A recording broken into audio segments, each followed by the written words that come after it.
Alhamdulillahi Rabbil Alamin. Wassalatu wassalamu ala ashrafil anbiya'i wal mursalin wa ala alihi wa ashabihi ajma'in. Allahumma salli ala Sayyidina Muhammad wa ala alihi wa sahbihi wa sallim. Alhamdulillah, mari sama-sama kita ucap syukur banyak-banyak kepada Allah yang mengizinkan kita semua hadir pada petang yang mulia ini. Mudah-mudahan kehadiran kita pada petang ini sedikit sebanyak membawa ilmu balik ke rumah kita, insya-Allah. Amin. Tuan-tuan, puan-puan yang dirahmati Allah, semua sihat belaka ke hari ini? Alhamdulillah. Dan Ustaz nak ingatkanlah untuk diri saya dan tuan-tuan perempuan, kes COVID kita ni makin banyak ni. Semalam saja pun dah 4,000 lebih, dekat 4,000 masa ni. Jadi tuan-tuan perempuan, sama-sama dah kita jaga SOP kan. Kalau boleh jangan bersalaman, jangan bersentuhan dululah, dan jaga jarak di antara tempat duduk kita semasa kita berkuliah ya. Dan kalau perlu guna mask, pakailah mask tu sepanjang kuliah kita. Tapi sekiranya kalau nak buka sekejap, tak ada orang nak buka sekejap, macam saya nak minum untuk mengajar macam ni kan, saya kena buka lah mask. Kalau tidak, semput juga saya pakai mask, tuan perempuan. Allahu Akbar. Jadi tuan perempuan yang dirahmati Allah, beginilah keadaan situasi kita. Kita kena biasa-biasakan dengan perkara-perkara yang mana sebelum ni mungkin kita tak biasa. Jadi kita kena jagalah, utamakan kesihatan kita. Kalau kita diuji dengan kesakitan, tuan-tuan perempuan, maka kita kena banyak-banyak beristighfar kepada Allah Subhanahu Wa Taala, minta ampun banyak-banyak kepada Allah. Kerana setiap ujian kesakitan yang diuji kepada kita, tuan-tuan perempuan, itu sebenarnya tak menandakan Allah nak menghapuskan segala dosa-dosa kita, sama ada dosa besar ataupun dosa yang kecil. Mudah-mudahan amin. Tuan-tuan perempuan yang dirahmati Allah, pada minggu sudah sempat juga kita berkuliah. Korang tahu tak, lepas hari Isnin tu, hari Selasa saya tak sempat nak ngajar. Pasal apa? Abang ipar saya meninggal dunia. Jadi saya kena bergegas balik ke Kelantan, maka kena cuti dah kelas-kelas yang lain. Jadi kelas tuan-tuan ni ada pula pada minggu sudah. Alhamdulillah, syukur banyak-banyak pada Allah ya. Jadi tuan-tuan perempuan, maknanya kelas kita ni tidak ada halangan untuk kita meneruskan pengajian kita pada hukum-hukum tajuk yang berikutnya. Dan seperti mana yang dijanjikan pada minggu sudah, hari ini Ustaz nak sambung pengajian kita pada perbincangan hukum ikhfa hakiki. Tapi sebelum tu, apa khabar 3 hukum yang awal yang Ustaz dah ajar? Tuan-tuan perempuan masih ingat lagi ke tidak? Nak tahu tuan-tuan ni ingat ke tidak? Senang aja. Ustaz bagi latihan pada minggu sudah. Tuan-tuan dah buat belum? Dan Ustaz janji minggu sudah apa? Latihan tu tak perlu dihantar, kita semak sama-sama, betul tak? Kita semak ramai-ramai sebentar lagi. Mudah-mudahan kita dapat jawapan, dapat pencerahan daripada Ustaz bagaimana kenapa ia dinamakan Idgham Al-Ghunah, kenapa kalimah ini namanya Idgham Al-Ghunah, dan kenapa dinamakan Iqlab. Sebentar lagi kita akan bincangkan ya, insya-Allah. Baik, sebelum kita mulakan kuliah macam biasa, tuan-tuan perempuan yang dirahmati Allah, marilah kita sama-sama mulakan dengan membaca Ummul Kitab Al-Fatihah. A'udzu billahi minasy syaithanir rajim. Bismillahirrahmanirrahim. Alhamdulillahi rabbil alamin. Ar-Rahmanir Rahim. Maliki yaumiddin. Iyyaka na'budu wa iyyaka nasta'in. Ihdinas siratal mustaqim. Siratal ladzina an'amta 'alaihim غير المغضوب عليهم ولا الضالين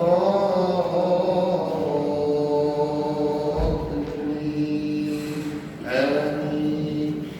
Baik, sama-sama kita baca doa. Bismillahirrahmanirrahim. Rabbi shrah li sadri wa yassir li amri wahlul 'uqdatam min lisani yafqahu qawli. Rabbi zidni 'ilma warzuqni اللهم ارحمنا بترك المعاصي أبدا ما أبقيتنا وارحمنا أن نتكلف ما لا يعنينا وارزقنا حسن النظر فيما يرضيك عنا. اللهم ارحمنا بالقرآن واجعله لنا إماما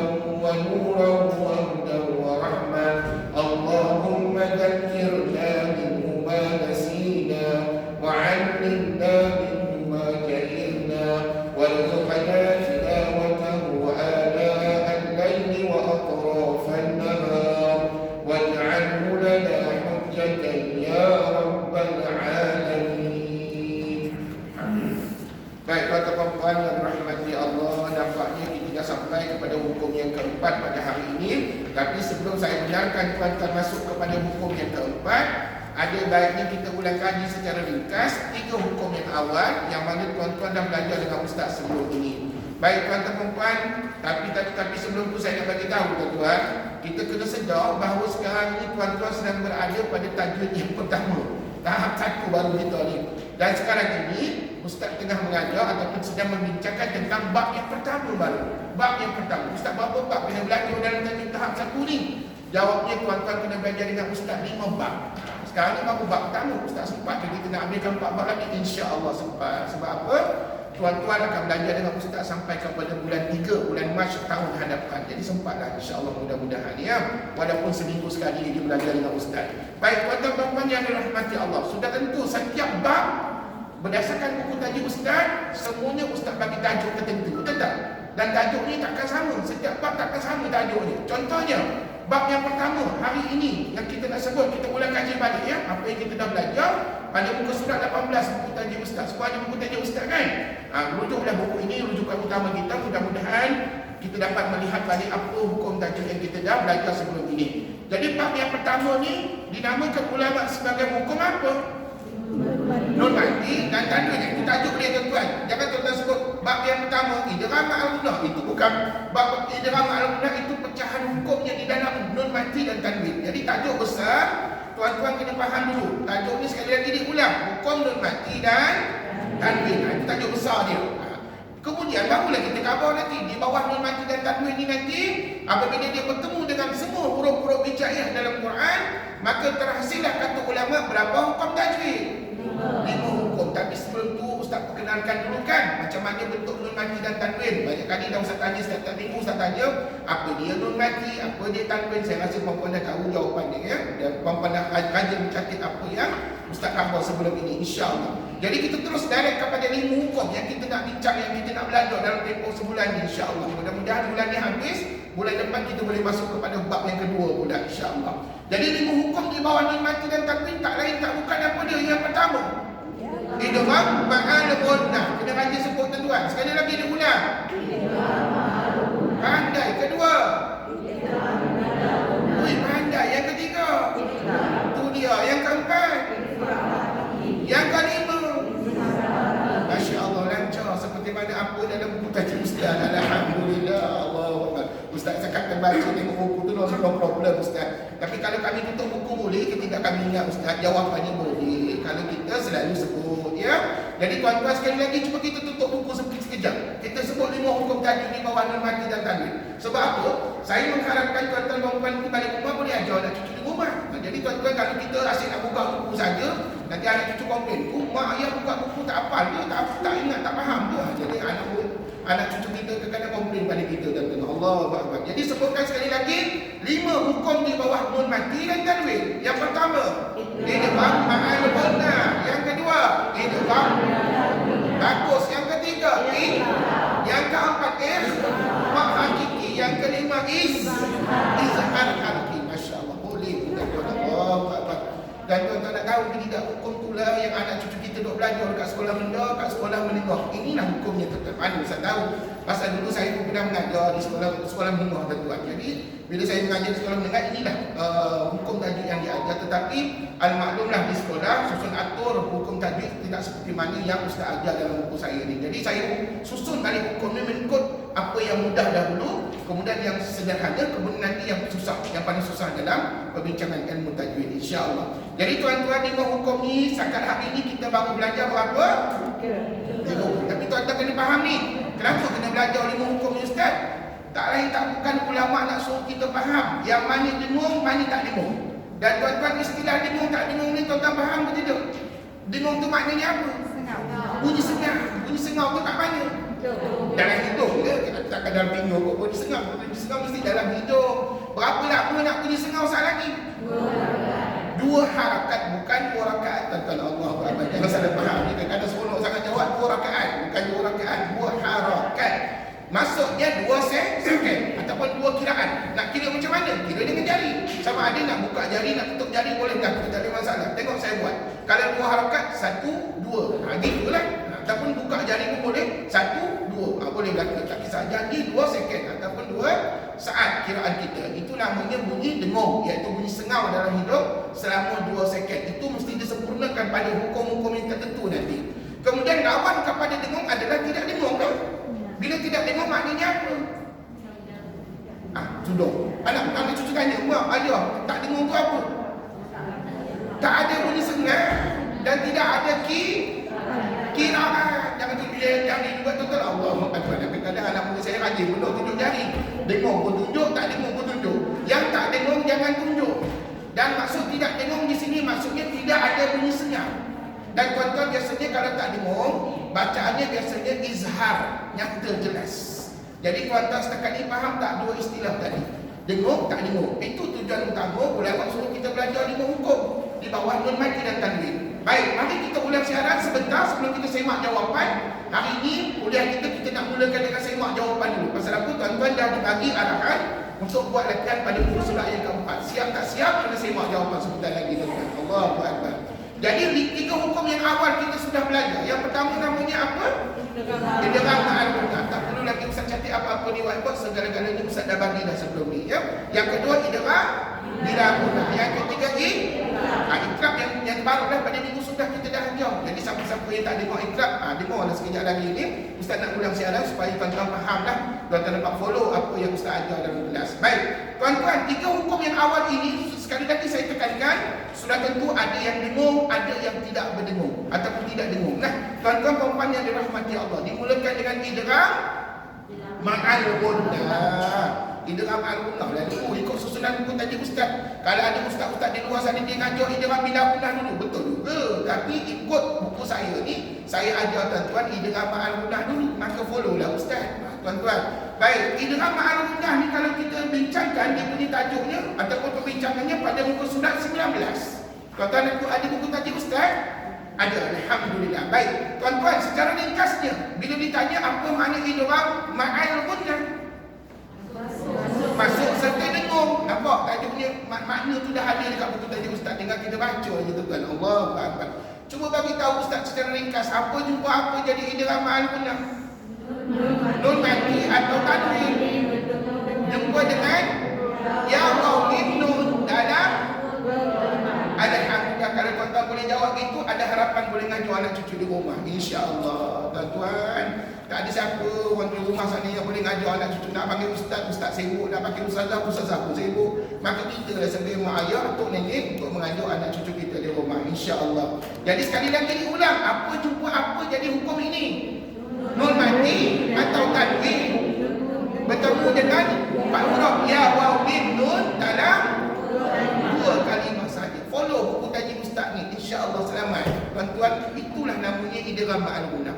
Tetapi sebelum kita baca contoh, tuan-tuan kena faham dulu kaedah bacaan dia macam mana, kaedah cara nak baca dia. Kata ulama, masukkan huruf nun mati atau tanwin ke dalam huruf idgham ma'al-gunnah ya waw mim nun dan dengunglah 2 harakat. Baik, cuba buktikan, tunjuk kepada Ustaz bagaimana bacaan idgham ma'al-gunnah kalau kita baca Quran sekali lagi. Baik, yang pertama sebelah kanan. Contoh dalam buku tadi Ustaz baca. Yang pertama, lain. Pastikan lain tadi ada bunyi sengau tuan. Kalau tuan-tuan baca gini, dengar ya. Kalau kita baca gini, lain yadurrukum, lain yadurrukum. Tak dan dengung 2 harakat, maka bacaan kita hukumnya makruh. Tahu makruh tuan-tuan? Makruh bacaan kita sebab apa? Tidak menyempurnakan hak idgham ma'al-gunnah pada kalimah tadi. Sepatutnya kita baca gini tuan. La yadurrukum. Sebut. La yadurrukum. Ada bunyi sengau? Mana bunyi sengaunya? Dalam hidung kita, dalam rongga hidung kita. Alhamdulillah. Siapa yang tak rasa bunyi sengau, something wrong lah pada hidung tuan-tuan. Maknanya tak sihat lah hidung tuan-tuan. Allahu Akbar. Baik, contoh yang pertama menunjukkan nun mati jumpa dengan ya. Bercantum ke berpisah? Itu maknanya 2 kalimah, bukan 2 harakat, 2 kalimah. Bila berpisah nun mati dengan ya, tu maknanya dia 2 kalimah. Setakat ni faham tak tu? Contoh yang pertama, Ustaz, bukan kita dah baca contoh ni minggu sudah. Biar dia dah baca banyak kali tuan-tuan. Pasal apa? Biar kita faham betul-betul. Nanti bila tuan-tuan jumpa apa-apa saja ayat Quran, tuan-tuan mudah baca, insya-Allah. Baik, ini contoh yang pertama. Contoh yang kedua tuan. Min wara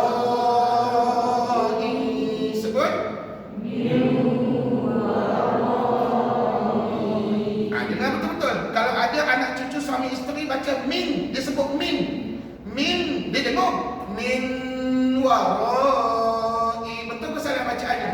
Salah. Sebab apa? Tak boleh bunyikan nun mati. Bukankah hukum ini namanya idgham? Idgham tu maknanya masuk. Maknanya nun mati tak boleh dibaca, tak boleh dibunyikan, dia dah masuk ke dalam waw. Jadi terus masuk dan terus dengungkan bacaan. Sekali lagi dia ulang miu.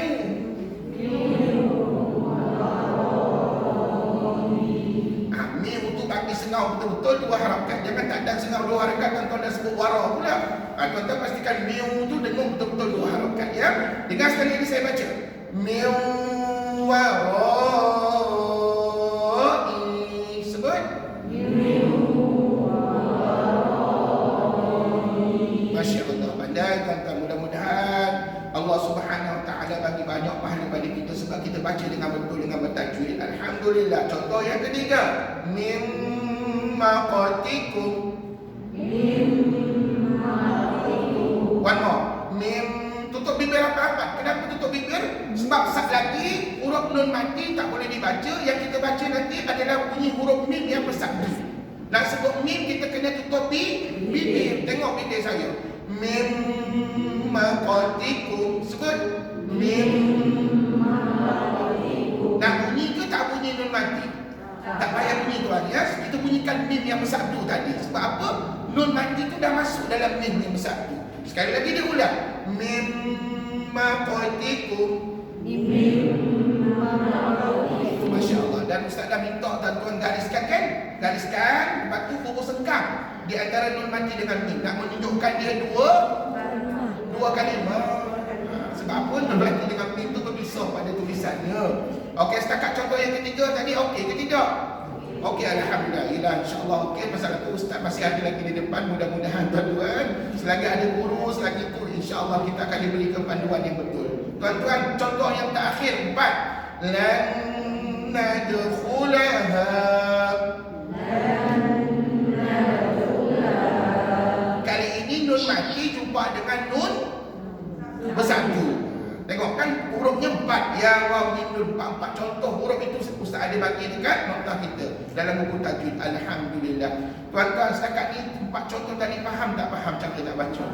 InsyaAllah. Dan saya yakin tuan-tuan kita ni dah besar tuan-tuan. Kita dah umur, kita dah landuk dan tuan Allahu Akbar. Takkanlah kita tak boleh nak baca dengan betul lagi. Dan kalau dulu kita anak-anak kita kecil-kecil lagi tak apalah, boleh main-main lagi. Sekarang tak ada masa nak main-main lagi tuan-tuan. Mungkin ini peluang kita yang terakhir untuk belajar Quran. Jadi tuan-tuan kena fokuskan betul-betul, dengar betul-betul. Kalau tak pasti Ustaz boleh ulang balik tak? Bacaan contoh bacaan tadi. Saya boleh ulang. Berapa banyak kali nak ulang pun boleh, tak ada masalah. Jadi tuan-tuan baca dengan betul ya. Baik, ini 4 contoh di bawah nun mati.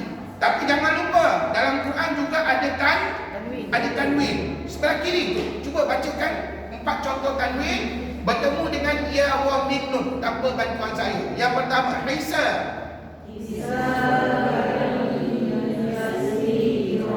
Bagus, betul.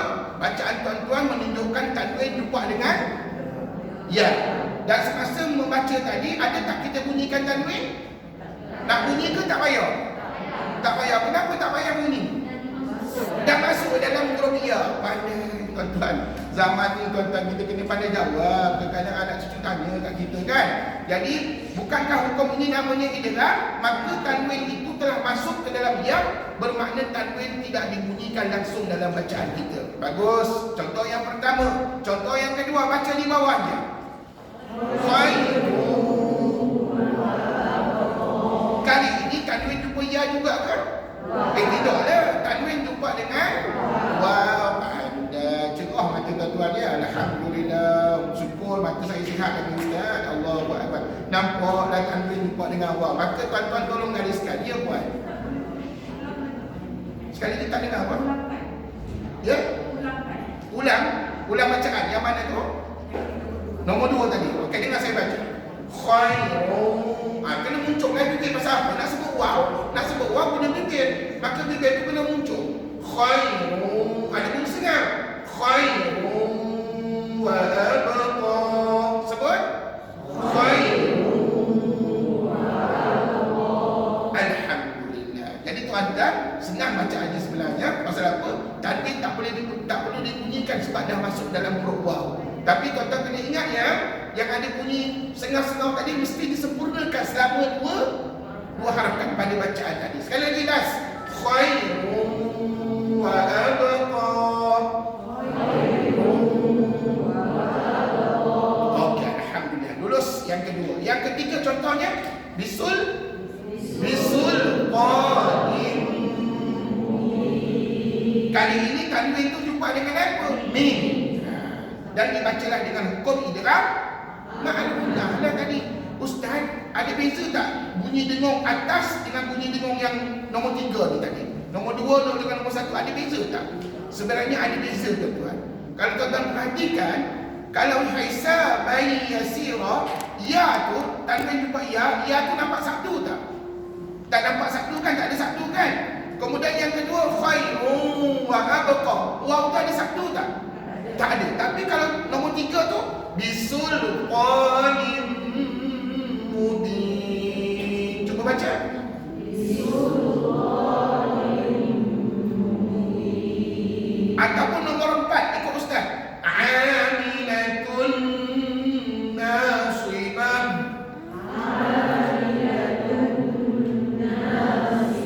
Cuba tuan-tuan perhatikan apa yang membezakan mereka di sini. Perhatikan, ya dengan waw, tanwin jumpa ya, tanwin jumpa waw. Ya dengan waw tak dikumpul satu, tapi mim dengan nun kat bawah nampak satu pula. Kenapa jadi gitu tuan-tuan? Sebab kata ulama, dengung yang kita buat pada mim dengan nun tadi adalah dengung yang sangat sempurna. Dengungnya betul-betul masuk dalam rongga hidung kita. Dan kebetulan tuan-tuan, nak sebut mim dengan nun mesti guna pangkal hidung. Mesti guna rongga hidung tuan-tuan. Itu sebab dia punya dengungnya sempurna. Tetapi yang di atas dengung juga, tapi dengungnya tak betul-betul sempurna. Maka tuan-tuan, ada satu istilah ya, atau tak nak cantik-cantik, tak nak cantik pun tak apa. Ada satu istilah ulama sebut ya, kalau dengung yang sempurna macam di bawah ni tadi, tanwin jumpa mim, tanwin jumpa nun, ulama gelarkan dengan istilah idgham kamil.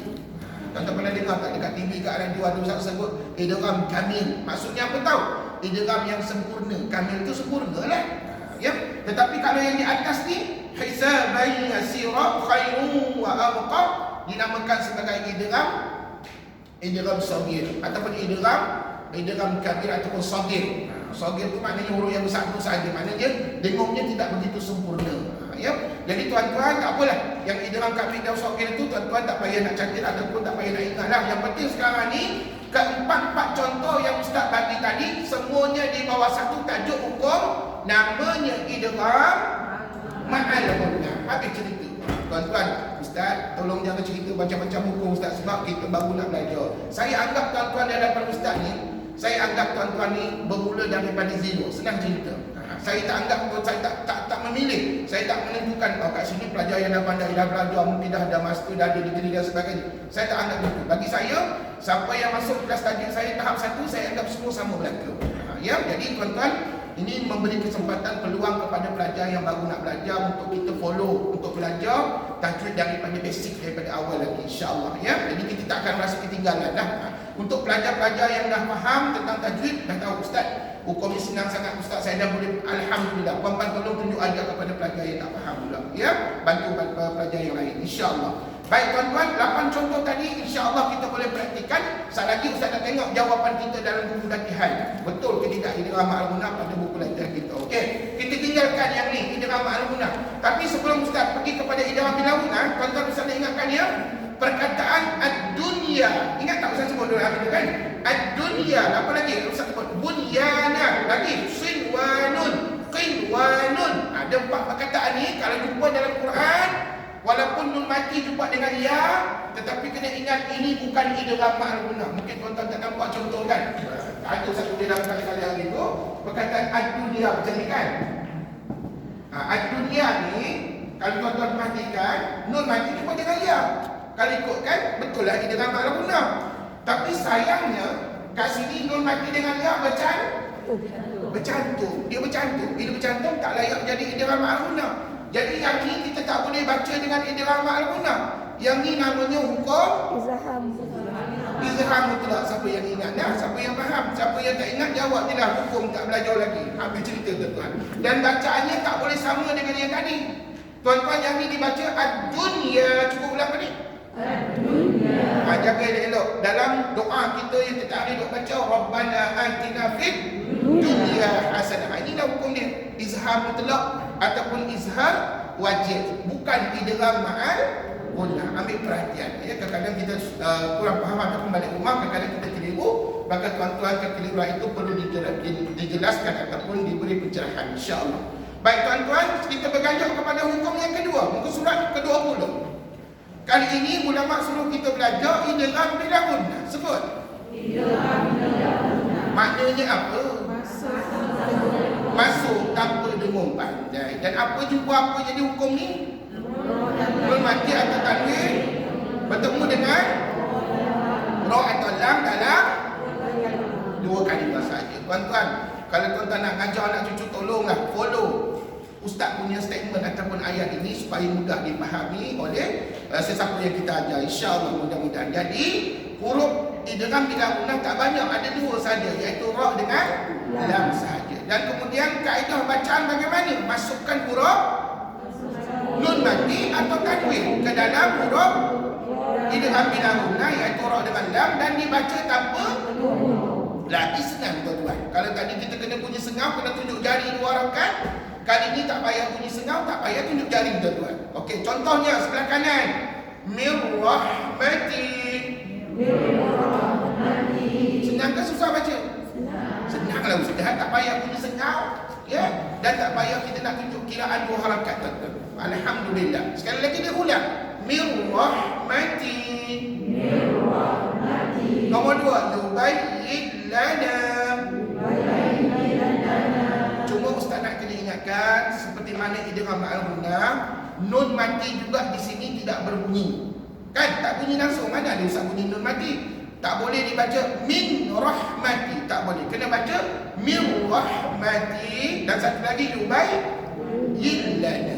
Jadi tuan-tuan, konsep cara bacaannya lebih kurang macam idgham ma'al gunnah, cuma kena ingat hurufnya berbeza. Kali ini digunakan dua huruf saja, ra dengan lam. Dan kemudian dalam bacaan nanti tidak ada bunyi sengau dan tidak ada kiraan pada harakatnya. Tuan-tuan, contoh yang ketiga di bawah, cuba baca sendiri. Ar-ra'a. Ada. Itu contoh nun mati. Cuba baca contoh tanwin. Tawwa.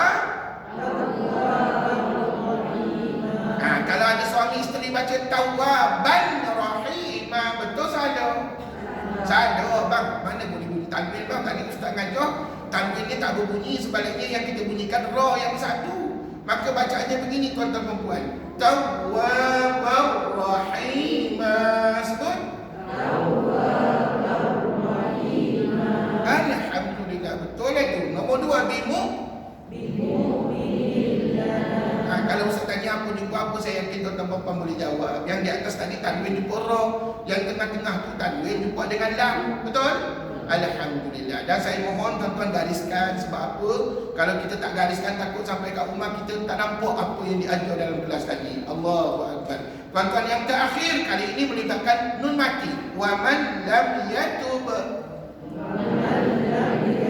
Betul itu. Nun mati jumpa dengan oh, rupa-rupanya idgham bila gunnah ni tiap hari kita baca tau. Tiap-tiap hari kita baca. Contohnya dalam apa? Ustaz khabar bina sudah. Dalam kalimah syahadah. Tuan-tuan tiap hari tak baca kalimah syahadah? Siapa yang khabar ustaz ada satu hari tu saya tak baca pun kalimah syahadah. Susahlah kita tak sembahyang satu hari tu. Allahu Akbar tuan-tuan.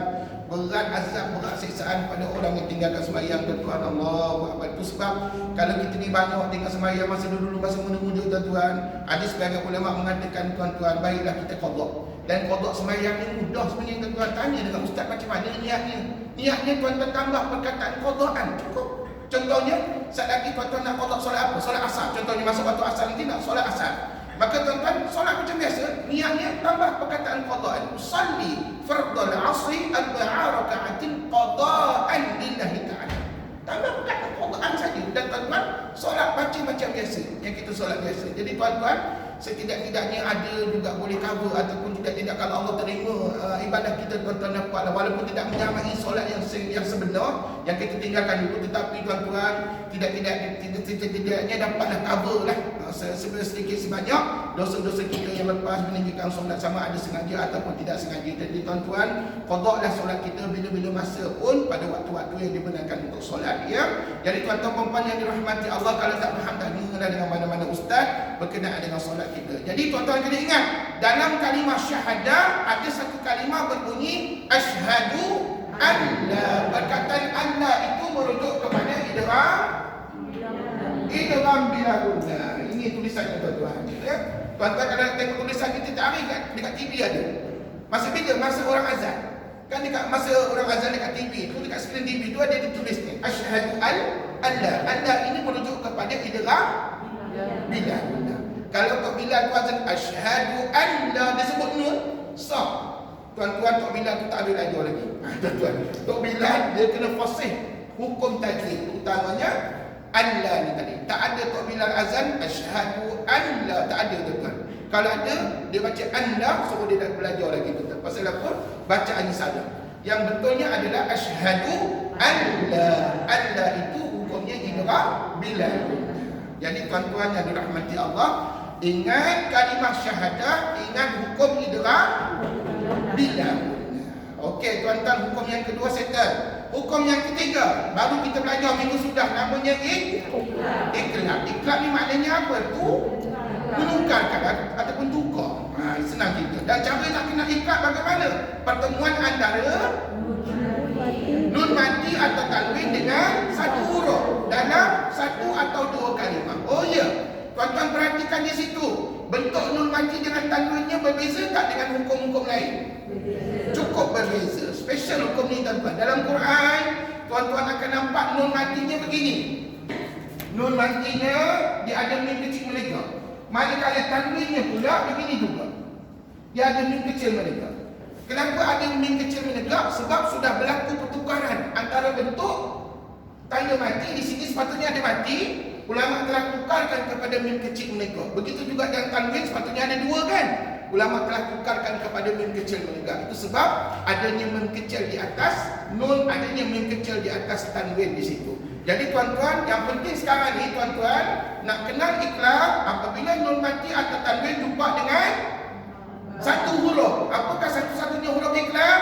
Ba. Dah ingat ke belum? Mudah lah Ustaz, ya Allah. Satu huruf tu no problem Ustaz. Kami dah lama ingat huruf ba. Tapi tuan-tuan, jangan terlampau excited. Kadang-kadang ada pelajar saya excited sangat menjawab soalan periksa. Ustaz tanya lah, apakah huruf iqlab?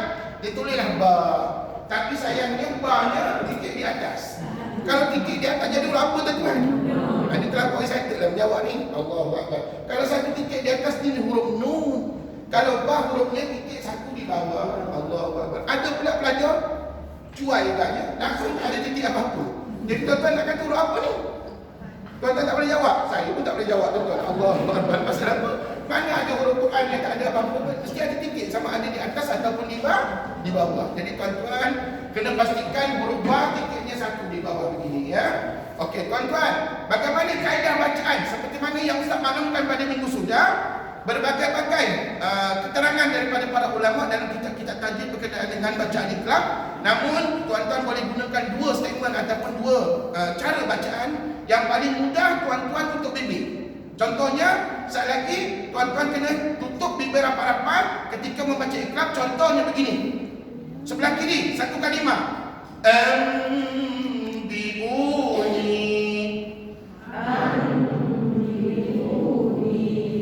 Itu cara bacaan yang paling simple, yang paling mudah. Kalau tuan-tuan rasa itu boleh ikut, tuan-tuan follow lah. Buatlah begitu. Tetapi kalau ada bolehnya, kalau tuan-tuan rendangkan sedikit bibir. Ataupun kata ulama, ada setengah-setengah kitab tadi dia tulis apa tahu? Membunyikan satu bunyi antara nun dengan mim. Tak boleh lebih pada mim, tak boleh lebih pada nun. Sebab kalau kamu lebih pada mim, contohnya macam ditutup bibir tadi, ambiuni, seolah-olah jadi hukum mim mati pula. Sedangkan ini bukan mim mati, ini hukum nun mati dan tanwin. Dan nak sebut nun mati dan tanwin berbeza dengan nak sebut mim. Itu sebab ada pendapat ulama mengatakan nak baca iqlab, rendangkan sedikit bibir. Tengok Ustaz baca.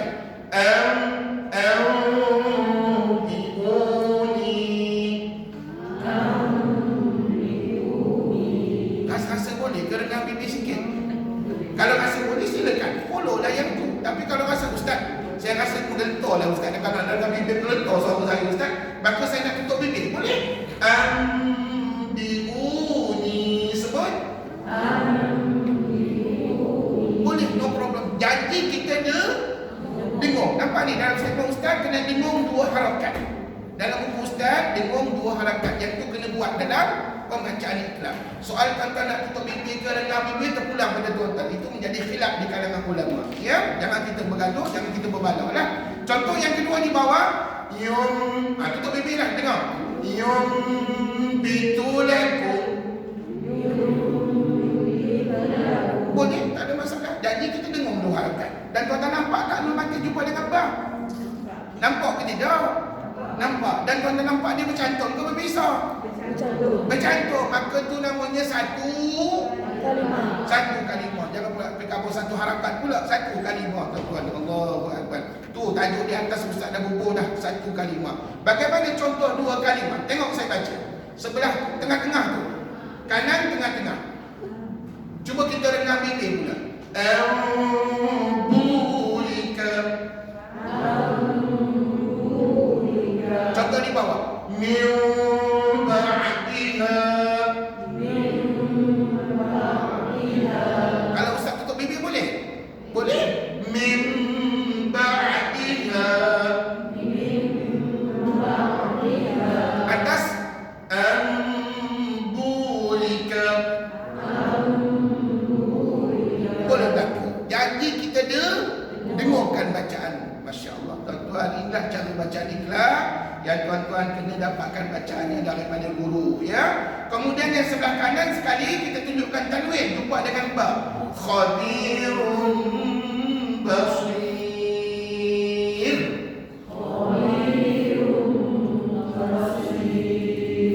Nampak tanwin tu jumpa dengan ba, maka itu namanya Ikhlas. Contoh di bawah yang terakhir, ayatan bayyinah. Boleh. Alhamdulillah. Tuan-tuan nampak? Bila kita ada guru, tuan-tuan, tunjukkan contoh bacaan, maka insya-Allah bacaan kita betul dan akhirnya akan diterima oleh Allah Subhanahu Wa Taala sebagai satu amal soleh. Baik tuan-tuan puan-puan yang dirahmati Allah, Ikhlas ni rasa-rasanya banyak tak dalam Quran? Banyak lah. Kalau kita rajin baca Quran banyak lah. Tapi kalau kita jarang-jarang baca Quran, jawabnya tak banyak lah bacaan Ikhlas dalam Quran. Sebenarnya banyak tuan-tuan, ya. Tak apa. Mari kita bincangkan latihan yang seperti mana diarahkan dalam muka surat yang keempat. Sila buka buku latihan. Semua ada buku latihan. Dan saya harap tuan-tuan seronoklah buat latihan. Dan Ustaz buat buku latihan ni bukan ambil masa setahun dua, lama. Lebih 10 tahun Ustaz buat buku latihan ni. Allahu Akbar. Lama benar Ustaz cari bahan. Ya lama tuan-tuan. Allahu Akbar. Nak buat satu buku bukan mudah tuan-tuan, ya. Baik, apapun tuan-tuan yang dirahmati Allah, mari kita semak muka surat yang keempat, ya. Hukum tajuk di atas tu hukum nun mati dan tanwin. Nampak tak? Markah jangan bubuh. Nak bubuh markah bubuh sat lagi. Bila kita dah bincang jawapan tetap bubuhlah markah sendiri. Baik tuan-tuan, arahan soalan, nyatakan semua hukum tajwid bagi kalimah ini. Dalam bracket Ustaz tulis apa tu? Idgham al-ghunnah atau idgham bidaghunnah atau Ikhlas. Kalau jumpa hukum lain jangan jawab. Ustaz kalau jawab ada bonus tak? Tak ada bonus. Tak ada maknanya kita jawab hukum lain tuan-tuan. Pasal apa? Hukum lain tu kita belum belajar. Kita jawab hukum yang kita dah belajar saja tuan-tuan. Okey, nombor 1 sebelah kanan. Ikut Ustaz. Wailul likulli. Apa yang tuan-tuan nak katakan? Apa jumpa apa? Tanwin jumpa lam. Tanwin jumpa lam. Kalau garis boleh tak gariskan? Gariskan. Tanwin jumpa lam. Lepas tu bubuh sengkang. Antara tanwin dengan lam tu bubuh sengkang lah. Maka jawapan kita apa sebelah kiri? Idgham bidaghunnah. Tuan-tuan nak jawab jari ke rumi ke terpulang pada tuan-tuan. Ada anak murid saya lagi shortcut dia tulis. Dia tulis apa tahu? IB tu idgham bidaghunnah. Boleh. Ustaz terima. Halal. Alhamdulillah. Tuan-tuan yang dulu macam-macam ragam anak murid saya ni, ada yang malam dia tulis apa tu? IB saja. Boleh, tak ada masalah. Allahu Akbar. Nombor 2 tuan. Fa'ambatna. Apa jumpa apa? Ustaz tanya apa jumpa apa dulu? Nun mati ke tanwin? Nun mati ke tanwin? Nun mati bukan tanwin tuan. Jangan salah faham. Jumpa dengan apa? Ba. Maka jawapannya Ikrar. ikrar. Oh ya, saya nak ajar kepada tuan-tuan bagaimana nak tulis apa jumpa apa. Nanti dalam periksa, dalam ujian ataupun dalam latihan akan datang, tuan-tuan kena explain pada ustaz tahu apa jumpa apa. Baik begini. Tuan-tuan tak perlu buat ayat ataupun buat karangan. Tuan-tuan hanya perlu tunjukkan jawapan begini saja. Okey, contoh ya. Contoh yang pertama tadi, nombor 1 tadi, perkataan wailul likulli. Okey, apa jumpa apa? Dah ada ayat kat sini. Tuan-tuan tulis kat sebelah ni, tanwin tu baris dua di mana? Baris dua di depan. Baris dua di depan. Begini. Tanwin macam ni, tanwin baris dua depan, anak panah jumpa dengan lam. Lepas tu baru tuan-tuan tulis jawapan. Idgham bila guna. Kalau tuan-tuan boleh ikut jawapan ustaz macam ni, lagi bagus.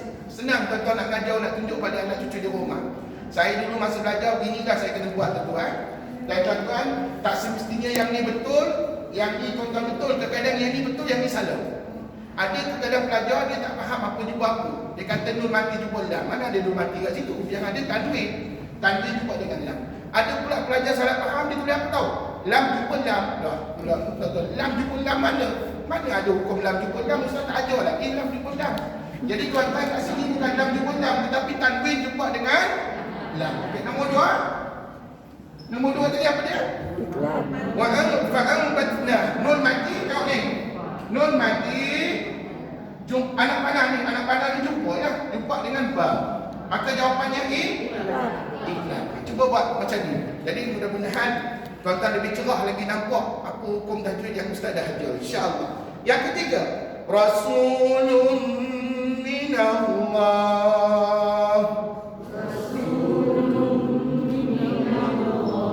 Okey, rasulun minallah. Apa bertemu dengan apa tuan? Tanwin jumpa mim. Tanwin.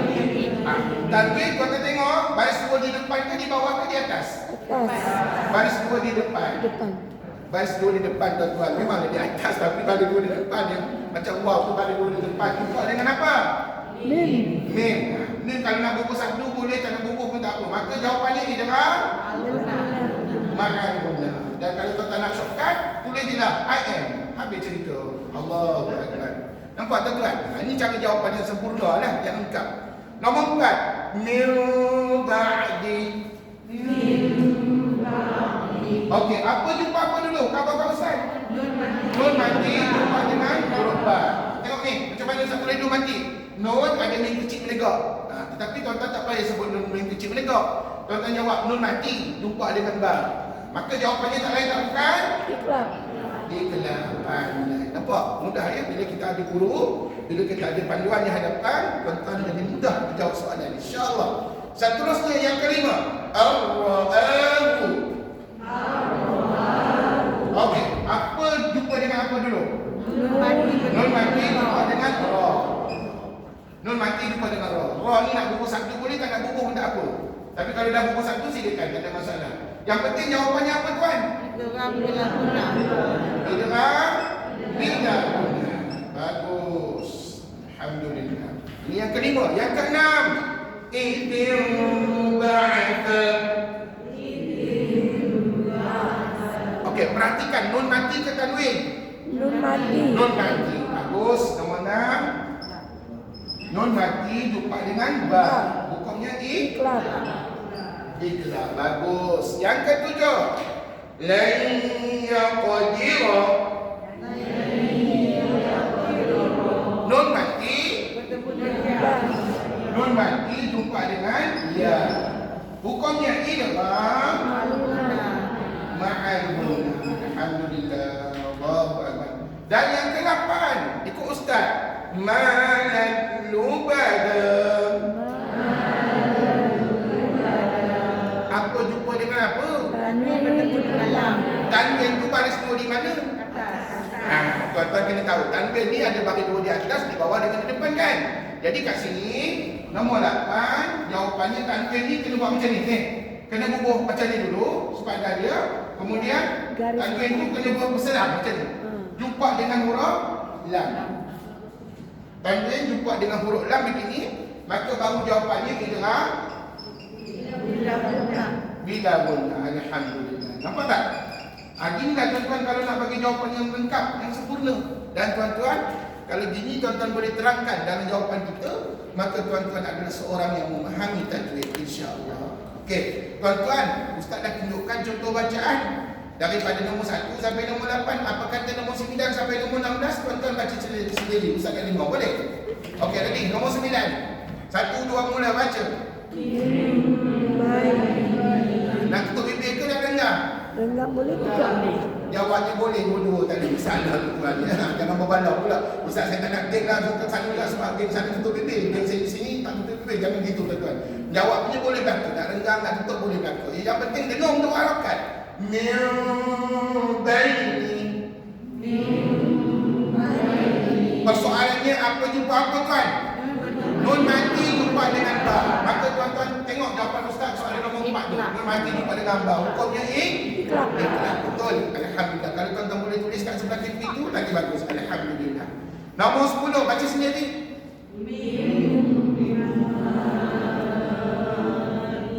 Sebut saja. Tuan-tuan nak berhenti ke nak wasal? Kalau wasal, bacaannya begini. Ustaz dengar tadi bacaan tuan salah. Minta maaf. Bacaan yang betul begini. Kalau nak wasal ya, mimma'in. Ikut. Tuan-tuan kena baca in. Tak boleh baca in 2 harakat. Tak boleh tuan-tuan. Sebab apa? Hamzah itu berbaris 2 di bawah. Tuan-tuan tak boleh jadikan seperti mana baris 2 di atas. Maka sekali lagi diulang. Kalau nak baca wasal, mimma'in.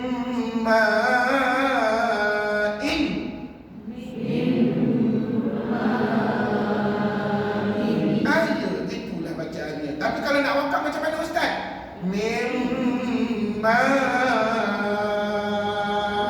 Matikan hamzah. Sila. Ada bunyi ak kat ujung tadi. Hamzah pun jadi mati tuan-tuan. Allahu Akbar. Jadi sekarang ni terpulang pada tuan-tuan lah. Nak wasal ke nak wakaf? Tuan-tuan nak wasal ke wakaf? Atau pulang tuan-tuan? Ustaz, apa kata kita serahkan bacaan? Kita wakafkan bacaan.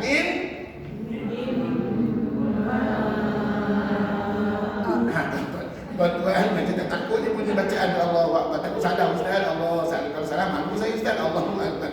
Tuan-tuan, bila wakaf, hamzah tu pergi matikan. Jangan ragu-ragu tuan-tuan. Mimma.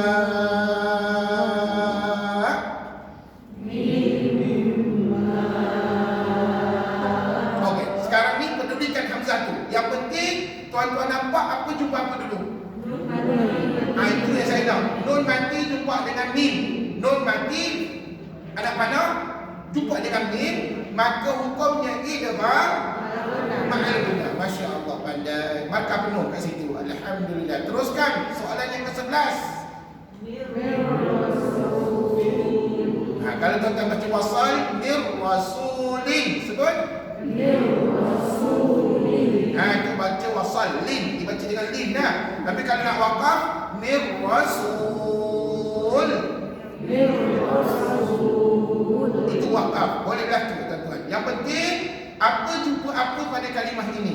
Nun mati buat dengan ra. Maka jawapan kita tak lain tak bukan idgham bila punah ataupun nama ringkasnya ID. Tak boleh dulu, tak ada masalah. Oh ya, dulu kan ada pelajar tanya dengan ustaz. Ustaz, dekat ni tu ada satu. Nak baca ke tidak? Jawabnya tak perlu baca satu tu.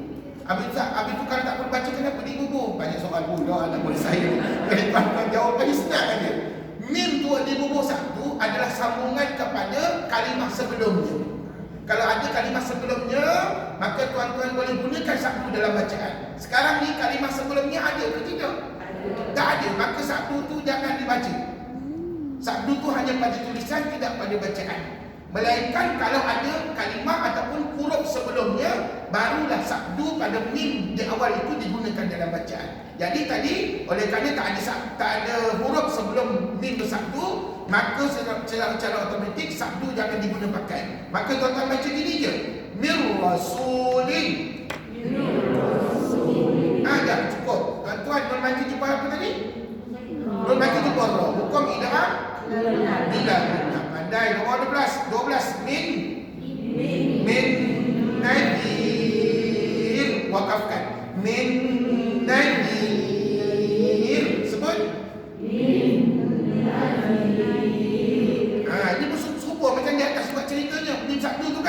Satu tu tak guna pakai dalam bacaan sebab tidak ada huruf sebelumnya. Maka tuan-tuan terus baca min nadir. Bagi tahu ustaz apa jumpa apa? Nun mati bertemu dengan nun bersatu. Pandai. Maka jawapannya puan-puan. Idgham na'al. Masya-Allah. Pandai. Seterusnya nombor 13. Baca sendiri.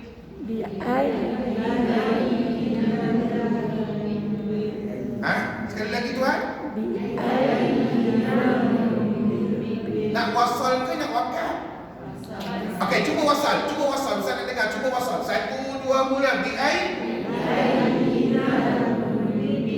Bagus. Tuan-tuan dengar sekali lagi. Ustaz sahkan bacaan tuan-tuan betul ke salah. Dengar Ustaz baca. Kalau wasal bi'ayyi dhanbin. Itu wasal. Maknanya ba baris dua di bawah tu baca dengan bin baris dua di bawah. Ya. Tapi kalau wakaf macam mana? Ayat ni Ustaz nak ikut pasal apa? Baca pasal apa? Minta maaf tuan-tuan. Kalau wakaf dia ada bunyi qalqalah. Tengok saya baca. Bi ayyi dhanb. Itu ada bunyi ba tuan-tuan. Pasal apa? Tak apalah, kita belum belajar lagi qalqalah dengan ustaz. Nampak tak ada huruf ba kat hujung tadi? Setiap huruf di hujung kalimah yang kita wakafkan kata ulama, huruf itu kamu kena matikan. Jadi ba tu tak jadi baris dua di bawah, dia jadi mati. Bila mati dia melentut tuan. Tengok saya baca. Bi ayyi dhanb.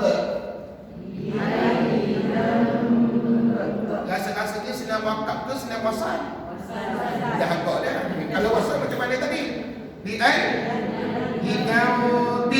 Itu wasal ya. Baik. Tak kisahlah tuan-tuan, wasal ke wakaf, yang penting pada kalimah dhanbin ada apa jumpa apa? Nun mati jumpa dengan ba, macam tak tulis nombor 4 ni. Nun mati jumpa ba, jawapannya sudah tentu ikhlas. Pandai tuan-tuan. Allah Akbar. Itulah gunanya kita bincangkan jawapan tuan-tuan. Kadang-kadang kita nampak kalimah-kalimah yang tak sama seperti mana dalam buku rujukan buku nota ustaz yang utama ya. Jadi tuan-tuan, ini buku latihan kadang-kadang ustaz bagi nota-nota ataupun contoh-contoh bacaan yang berbeza dengan apa yang ada dalam nota ustaz. Contoh yang berikutnya 14. Hudan wa rahmah. Kali ini apa jumpa apa? Tanwin jumpa ya ke tanwin jumpa wow? Sudah confuse tuan ni. Dah tak tahu apa jumpa apa. Tapi saya tahu jawapan ustaz. Kalau macam tu apa jawapannya dulu? Ustaz nak dengar. Itu ramal mudah. Dia ramal mudah betul. Alhamdulillah. Muncul betul jawapannya dia ramal mudah. Tapi nanti dalam ujian ataupun dalam latihan akan datang, tuan-tuan kena explain pada ustaz apa jumpa apa. Kalau tuan-tuan jawab, ustaz kat sini tanwin jumpa ya, confirm sana. Kenapa salah? Sebab ya dalam bacaan tidak diguna pakai. Dia hanya pada tulisan saja, tetapi pada bacaan tidak diguna. Habis itu, kalau tak guna, kenapa dibobok ustaz? Baik, jawapannya itulah sebab kita kena belajar banyak hukum tajwid tuan-tuan. Ya ni dibobok pada tulisan itu nak menunjukkan ada hukum mad apabila kamu wakafkan kalimah hudan. Kalau kita berhenti hudan, kamu kena baca gini. Huda, dua harakat. Kita kena baca macam mana? Huda. Maka ya itu penunjuk kepada adanya huruf mad dekat situ. Maka tuan-tuan kena baca dua harakat. Huda, sebut huda. Dan nama mad yang ustaz baca tadi namanya mad aiwan. Tuan-tuan belum belajar lagi. Nanti semasa depan akan belajar dengan ustaz ya, insya-Allah. Jadi tuan-tuan puan-puan yang dirahmati Allah, sekarang ni kita tak nak berhenti kat situ, kita nak sambung. Hudan wa rahmah. Sebut hudan wa rahmah. Apa bertemu apa sebenarnya? Tanwin. Tanwin jumpa dengan waw. Maka jawapan kita adalah idgham ma'an. Ya tu tak diguna pakai. Siapa jawab tanwin jumpa ya salah, minta maaf ya. Dan siapa yang tak faham juga jawapan, maka tuan-tuan saya persilakan belajarlah tajwid tahap yang kedua pada semester yang kedua akan datang ya, insya-Allah. Baik, sambung soalan yang ke-15. Mata'an lakum. Tanwin jumpa alif ke tanwin jumpa lam? Tanwin jumpa lam. Ini ceritanya sama, lebih kurang macam di atas juga tuan-tuan ya. Kalau pada hudan wa rahmah, kita tak tak boleh sebut tanwin jumpa ya. Ya tu tak diguna pakai dalam bacaan. Dia hanya diguna pakai apabila kita berhenti, maka dijadikan kayu ukur kepada hukum mat pada bacaan tadi. Dia akan jadi mat aiwan. Begitu juga dengan maja'an lakum. Tuan-tuan tak boleh sebut tanwin jumpa alif. Yang kita guna pakai dalam bacaan tadi, tanwin jumpa dengan lam. Habis tu alif tu apa gunanya ustaz? Alif itu hanya digunakan ketika wakaf. Ketika tuan-tuan nak berhenti pada maja'an, maka ulama surah kita baca maja'a, 2 harakat. Cuba ikut dah ustaz dulu. Maja'a. Kalau kamu nak berhenti kat situ, maka kamu jadikan alif itu sebagai huruf mad. Maka dinamakan juga mad aiwat pada bacaan kita. Tuan-tuan, saya doakan tuan-tuan panjang umur, sehat, nanti dapat belajar dengan ustaz tajuk tahap yang kedua pada hukum mad, insya-Allah. Amin. Tuan-tuan, mudah-mudahan ya. Yang penting kita sihat, panjang umur, dapatlah belajar lebih lanjut lagi, insya-Allah. Jadi sekarang ni kita tak nak berhenti pada maja'a. Kita nak sambung maja'an lakum. Sebut. Dan tentu tanwin jumpa dengan lam, maka hukumnya idgham ila mudah taniyah. Yang terakhir kira. Sekali lagi kira. Apa bertemu apa? Tanwin baris semua di mana? Bawah. Macam mana nak lukis? Oh. Tuan-tuan, kadang kita tak tahu macam mana nak lukis tanwin bagi dua di bawah. Senang aja. Tuan-tuan bubuh sepadan. Sepadannya begini. Jadi kalau bagi dua di bawah, maka tuan-tuan letak di bawah dia. Begini kan? Bubuh macam ni. Dah habis cerita. Ni bagi dua di bawah ni. Jumpa anak panah ni. Ni anak panah. Anak panah jumpa dengan huruf ba. Maka jawapan kita tuan-tuan ikhtilaf. Alhamdulillah. Betul kan jawapan masing-masing? Muncul tuan-tuan tak hantar kat ustaz buku tu. Kalau tuan-tuan hantar kat ustaz, mungkin banyak yang salah ataupun tak betul, maka ustaz kena bulatkan ataupun saya kena pangkal kat situ. Jadi tuan-tuan, alhamdulillah buat permulaan ni, tuan-tuan tak payah hantar dulu buku latihan, tapi akan datang kalau ada latihan, kemungkinan tuan-tuan kena hantar kat ustaz. Berapa ramai pelajar pun saya akan tanya di rumah, insya-Allah. Jadi tuan-tuan tak apa, itu kerja saya, tugas saya sebagai guru. Jadi tuan-tuan buatlah latihan seperti mana yang diarahkan, insya-Allah. Ustaz ada latihan lagi ke tidak ustaz? Kami tak sanggup nak buat lagi latihan. Ada, tapi tuan-tuan kena habiskan 2 lagi hukum yang terakhir dalam mengerti dan tanwin. Okey, setakat ini latihan yang ustaz bagi tadi bagus ke tak bagus untuk tuan-tuan? Bagus. Alhamdulillah. Terima kasih banyak-banyak bagi sokongan untuk diri tuan-tuan. Mudah-mudahan ya tak banyak sikit walaupun soalannya sekadar 16, tetapi insya-Allah mudah-mudahan tak banyak sikit kita dapat ilmu daripada soalan yang ustaz bagi dalam buku latihan, insya-Allah. Okeylah tuan-tuan, ustaz nak padam yang ni tahu. Dah salin ke tidak ni? Cara-cara jawab latihan tadi. Dah salin ya? Kalau dah salin saya nak padam. Dan saya nak ajar hukum yang baru hari ini, satu hukum saja, iaitu ikhfa' hakiki. Ustaz, hari ni habis ikhfa' hakiki, minggu depan hukum apa pula? Minggu depan pun ikhfa' hakiki juga. Sebab ikhfa' hakiki ni uraiannya panjang. Ceritanya panjang, dia bersambung sampai minggu depan tuan-tuan. Jadi minggu ni kena datang, minggu depan mungkin kena datang kuliah ustaz. Siapa yang datang minggu ni, minggu depan tak datang, mungkin dia dapat setengah ilmu saja tuan-tuan. Allahu Akbar. Jadi kalau nak dapat ilmu yang penuh, yang sempurna, tuan-tuan kena datang 2 minggu berturut-turut, insya-Allah, mudah-mudahan. Jadi hari ini saya nak masuk kepada perbincangan hukum yang baru. Muka surat 22. Semua ada buku tadi ustaz ya? Muka surat 22 ya. Dan seperti mana biasa kita bagi tajuk dulu. Ini bab yang pertama, hukum nun madi dan tanwin. Okey.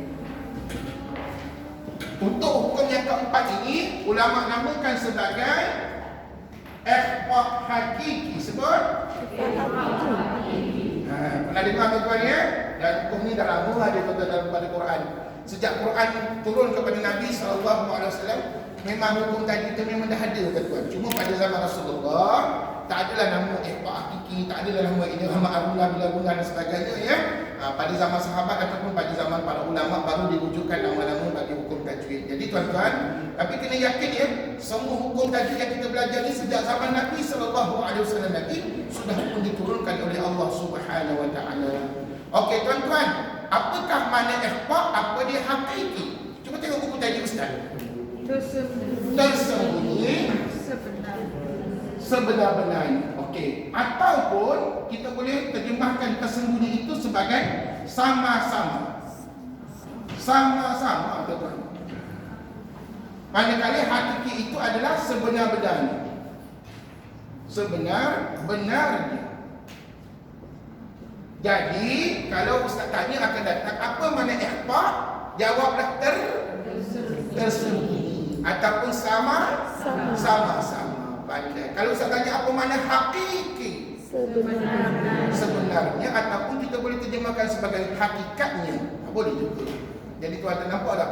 Ustaz ngajar gini pasal apa? Saya ikut macam style arwah tu guru saya. Bila saya belajar dengan beliau dulu tuan-tuan, dia akan ceritakan satu persatu apa makna bagi hukum yang kamu sebut. Kamu kena tahu apa maknanya. Jadi ikhfa ni sembunyi, hakiki itu sebenar-benarnya. Tuan-tuan setakat ni faham yang tu? Persoalannya apa yang nak disembunyikan? Mari kita tengok. Step yang pertama, cara mengenali hukum ini. Cara mengenali macam mana? Baik, tuan-tuan tengok buku tadi ustaz. Cara mengenalinya.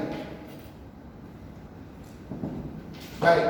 Kata ulama bagaimana? Cuba ikut ustaz. Pertemuan antara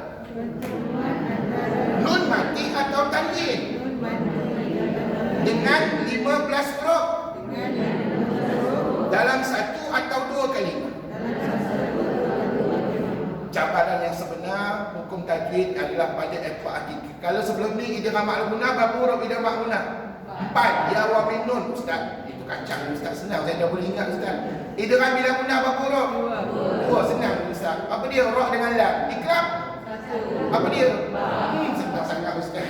Tetapi apabila masuk hukum yang keempat, tuan-tuan tengok berapa huruf yang ustaz sebut tadi? 15 huruf. Jadi kata ulama, apa jumpa apa jadi ikhfa hakiki, tengok ya. Apabila nun mati, ni nun mati ataupun tanwin. Tanwinnya kena berselang begini. Kena berselang, jumpa dengan salah satu 15 huruf dalam satu atau dua kalimah. Okey tuan-tuan, apakah 15 huruf yang hakiki? Semuanya ada pada buku tajwid ustaz. Mari kita sebut tuan-tuan.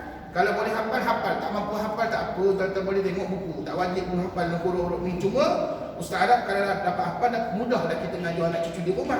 Okey. Dulu masa saya belajar, ustaz saya arwahnya dia ngajar saya, dia sebut 3-3. Dia kata kamu ada jari? Ada berapa jari? 5. Dalam satu jari kamu ada berapa petak? 3 petak. Kamu letakkan satu petak satu huruf, dia kata. Maka dia ajar saya sebut 3-3. Tengok saya sebut. Tuan-tuan, sama-sama itu tengok mata kita tengok pada buku tu. Tengok saya sebut 3-3 ya. Ta, ta, jim. Cuba ikut. Ta, ta, jim. Dal, dal, zai. Dal, zal, zai. Sin, shin, sad. Sin, shin, sad. Dha, ta, dha. Dha, ta, dha. Fa, qaf, kaf. Fa, qaf, kaf. Cukup tak 15 huruf? Cukup. Hanya di hujung jari kita saja. Ini cara arwah tok guru saya. Ada setengah ustaz digabung-gabungkan huruf tu jadi satu ayat. Ayat tu saya tak berhenti, minta maaf tuan-tuan dia. Ada setengah ustaz digabung-gabungkan jadi satu ayat. Kalau tuan-tuan rasa yang tu dah biasa, tuan-tuan sebut, guna silakan, tak ada masalah. Tapi cara saya begini, sekali lagi diulang. Tengok. Ta, ta, jim. Sebut. Ta, ta, jim. Dal, dal, zain. Dal, dal, zain. Sin, shin, sad. Sin, shin, sad. Dha, ta, dha. Fa, qaf, kaf. Masya Allah. Cuba tuan-tuan sebut sendiri tanpa bantuan saya. Yang pertama, 1, 2 mula. Ta, ta, jim. Apalah jam pula. Ta, ta, jim. Sebut tuan-tuan. Ta, ta, jim. Kan tak ada baris tu. Okey, teruskan. Dal, dal, zai. Terus. Sin, shin, sad.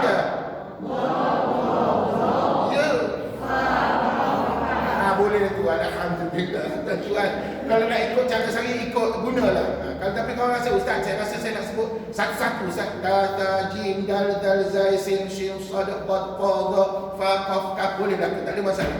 Janji berapa huruf?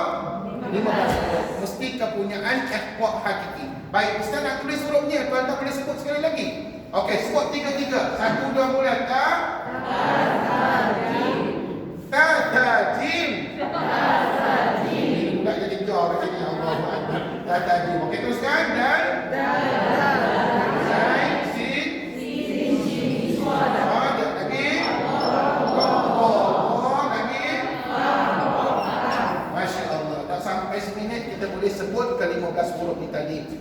tuan-tuan, 15 huruf ni sama tak dengan huruf idgham ma'rufna bila guna dengan ikhlas?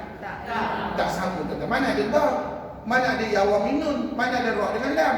Maka tuan-tuan, ke-15 huruf ni sampai bila-bila? Sampai hari kiamat. Mesti kepunyaan ikhfa hakiki, tuan-tuan. Maka kalau dah hurufnya banyak, nanti dalam Quran banyak tak hukum ni dalam Quran kita jumpa? Mesti banyak. Pasal huruf ni banyak, tuan-tuan. Ya? Okey, sekali lagi kita ulang kelas. Sebelum saya tunjukkan contoh. Apa jumpa apa jadi ikhfa hakiki, kata ulama, ni nun mati atau kan bertemu dengan salah satu 15 huruf dalam satu atau dua kalimah. Dan 15 huruf itu ditulis begini. Tazajin sebut. Dan zain. Sin shin sad. Qad qadha. Fa qaf kaf. Alhamdulillah. Tuan-tuan, harap-harapnya satu hari nanti kita hafallah 15 huruf ni ya. Baik tuan-tuan, tapi sebelum saya terangkan bagaimana kaedah bacaan, saya nak bagi tahu pada tuan-tuan apa makna satu atau dua kalimah. Okey, sebenarnya pemahaman ini mudah tuan-tuan. Kalau satu kalimah ni nanti huruf nun mati dia akan bercantum dengan huruf-huruf ni. Ya, sekali lagi saya ulang. Kalau satu kalimah bermakna huruf nun mati ni nanti dia akan bercantum dengan huruf-huruf ni. Tapi kalau dua kalimah, huruf nun mati atau tanwin berpisah pada tulisannya dengan semua huruf ini. Jadi tuan-tuan faham tak apa makna satu dengan dua kalimah? Baik, itulah maknanya. Minggu depan Ustaz tanya lagi balik. Saya harap tuan-tuan ingat apa yang saya cover pada hari ini ya. Okey, seterusnya yang paling mustahak, kaedah bacaan. Okey, tengok dalam buku tajuk Ustaz. Menyembunyikan sebutan nun mati atau tanwin kepada huruf ikhfa hakiki dan dibaca dengan dua harakat. Oh, kaedah bacaannya iaitu kaedah bacaan kita kena sembunyikan nun mati atau tanwin kepada huruf ikhfa hakiki dan apa tuan?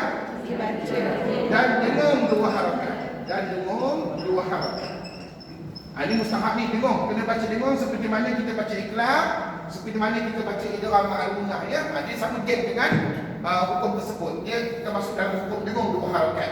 Tetapi tuan-tuan, ni Ustaz nak bagi tahu berkenaan dengan apa yang digambarkan oleh arwah kubur saya. Dia kata hukum ikhfa hakiki ni kamu kena belajar secara berguru, kena musyafahah. Musyafahah tu maksudnya kamu kena tengok ustaz buat, baru kamu boleh buat.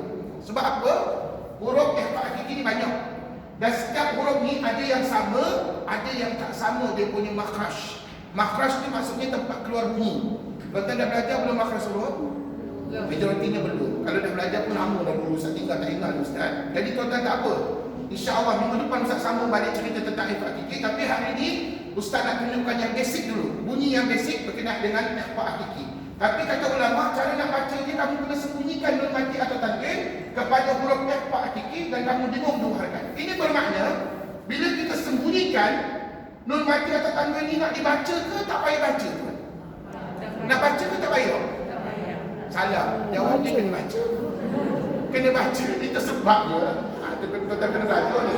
Ni, sembunyi ni bukan bermakna tak bunyi. Sembunyi ni maksudnya sama-sama. Bila sama-sama maknanya dibaca. Tapi dia tak berapa clear bunyinya. Tak berapa jelas. Itu sebab tuan-tuan kena dengar Ustaz baca dulu. Okey, baik. Saya bagi contoh dulu. Contoh ikhfa hakiki kita. Contoh kita bagikan kepada dua. Kat sini satu kalimah. Satu kalimah biasanya melibatkan nun mati sahaja. Kat sini dua kalimah. Dua kalimah dia boleh melibatkan nun mati, dia boleh melibatkan tanwin. Gini.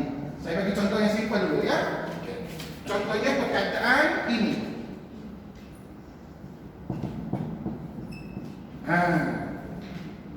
Alif nun mati di atas an, kami mati depan tum. Macam mana bacaannya? Tengok saya baca. Tapi sebelum tu kata ulama, sebelum kamu buat praktikal bacaan, kamu kena tahu bunyi nun mati dan tanwin dulu. Macam mana bunyi nun mati? Cuba sebut nun mati. Bukan nun mati gitu. Tuan-tuan kena sebut dengan sebutan an. An, in, un. Sebut. Ya. Perhatikan nun mati atau tanwin. Okey, tak apa. Tuan-tuan. Lain kali kalau saya tanya, minggu depan saya tanya macam mana sebutan nun, tuan-tuan kena sebut begini. An, in, un. Sekali lagi sebut nun mati. An, in, un. Agak-agak guna apa tadi tu? Nak sebut nun mati guna apa? Tak pasal pula guna apa, Ustaz? Guna hujung lidah. Hujung lidah kamu tekan ke mana? Tekan kepada gusi. Gusi hadapan atas. Jadi bunyinya gini. An, in, un. Sebut yang tu. An, in, un. Itu bunyi nun mati. Kalau bunyi tanwin macam mana? Sudah. Bunyi tanwin tak hilang. Bunyi tanwin jawabnya sama lah tuan-tuan. Sama je. Cuma bentuk tulisannya begini tuan-tuan nanti. Ni. Okey, tak apa. Tuan-tuan, bunyi tanwin pun sama. An, in, un. Sebut. An, in, un. Bunyi nun mati. An, in, un. Bunyi tanwin. An, in, un. Bagaimanakah makhrajnya? Kita lupa itu. Hujung lidah ditekan. Apa lagi pula bila masih Ustaz sebut lagi. Ustaz kata hujung lidah tekan pada gusi hadapan. Hujung lidah, makhraj dia, makhraj hurufnya, makhraj huruf, hujung lidah ditekan ke gusi atas. Tuan-tuan pastikan semua ada gusi ya tuan. Siapa tak ada gusi, siapa tak ada lidah, maka tak bolehlah bunyi huruf nun. Senang aja, hujung lidah ditekan ke gusi atas. Maka bunyinya jadi gini tuan-tuan. An, in, un. Sebut. An, in, un. Tanwin. An, in, un. Sama je. Nanti dulu. Sebelum tuan-tuan masukkan bunyi an, in, un ke dalam perkataan antum ni nanti, tuan-tuan kena fahamkan. Apa makna ihfaz tersebut? Bermakna tuan-tuan tak boleh bunyikan nun mati tadi dengan jelas. Tuan-tuan tak boleh sebut an, in, un. Tuan-tuan kena buat begini. Cuba tengok ustaz buat.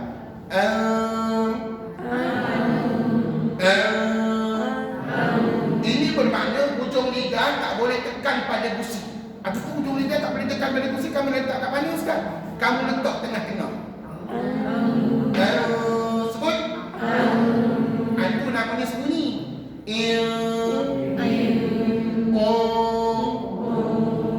Memang tak nampak pasal lidah kita dalam mulut. Memang tak nampak tuan-tuan. Tapi tuan-tuan boleh tak buat praktikal.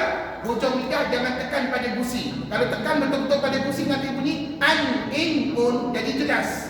Sedangkan hukum ni namanya F. Maka cuba ikut ustaz. In, un. Boleh bayangkan tak? Hujung lidah tak tekan pada gusi. Begitu juga dengan tanwin. Sama juga kan? Sebut.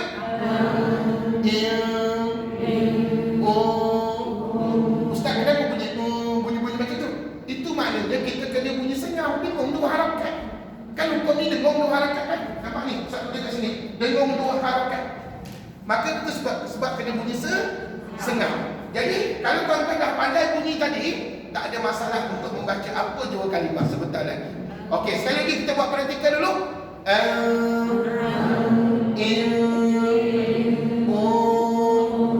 Okey, bibir jangan usik tuan-tuan. Bibir jangan tutup.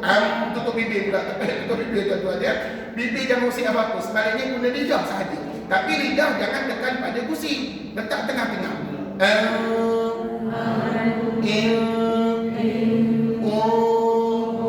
Tuan-tuan rasalah sendiri hujung lidah tuan-tuan tu letak kepada tuan-tuan ya. Begitu juga dengan bunyi tanwin, begitu juga samalah macam seperti mana yang ketikanya nun mati tadi. Jadi tuan-tuan Ustaz dah bagi satu contoh ni. Dengar Ustaz baca. Tum sebut. Sama tak bunyi tadi? Sama kan? Maknanya tuan-tuan sebut tak nun mati ni? Bunyi tak? Apa tak pula bunyi? Sebut. Tapi samar-samar. Bukankah makna ihfaz itu samar-samar? Samar-samar itu bukan bermakna tak bunyi. Dia bunyi tapi samar-samar.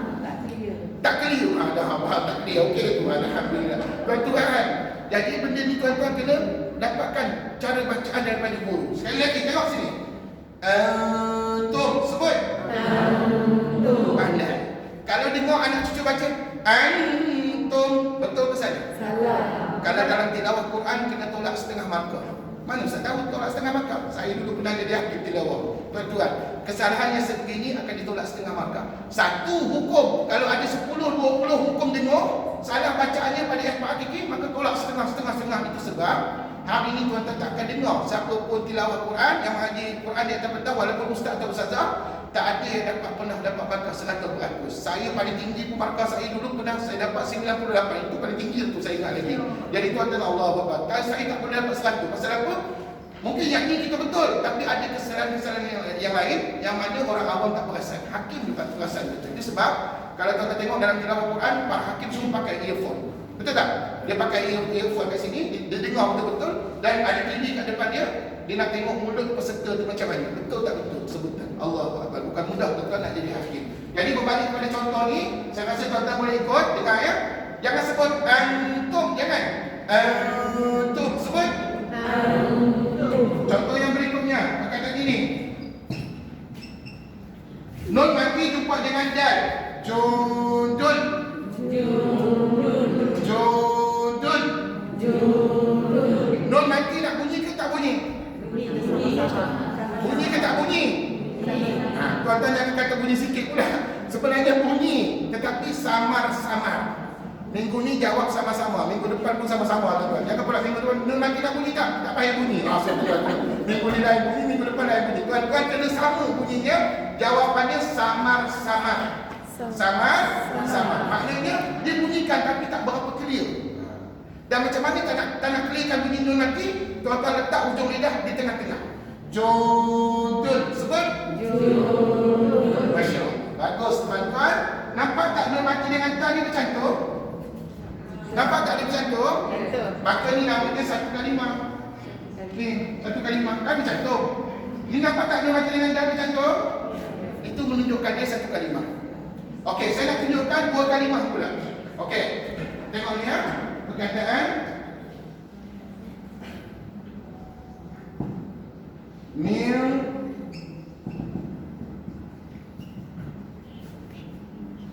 nun mati jumpa dengan shin. Tengok saya baca. Mil syai. Sebut. Mil syai. Jangan ditekan lidah pada gusi. Kalau tekan pada lidah pada gusi, dia akan bunyi min syai. Tuan-tuan, itu kesilapan kecil dalam pembacaan Quran yang mana tuan-tuan kalau dalam tilawah boleh kena tolak barakah. Jadi gini tuan-tuan, kita bukan nak masuk tilawah pun, tapi untuk keperluan pada diri kita sendiri, kita nak bacaan yang sempurna. Jadi ulama kata mil, ujung lidah tu letak di tengah-tengah. Mil syai. Sebut mil syai. Tuan-tuan nampak apa jumpa tu? Nun mati jumpa dengan syai. Bercantum kau tak bisa? Bisa. Maka tu namanya dua kalimah. Dua kalimah dia tu. Lagi Ustaz tak ada contoh lain ke? Ada. Contoh yang biasa kita jumpa. Syai'il qadir. Ini biasa kita jumpa kan? Okey. Nun mati. Ini tanwin. Tanwin. Kita tengok contoh yang lain. Mi'uduni. Tengok. Mi'uduni.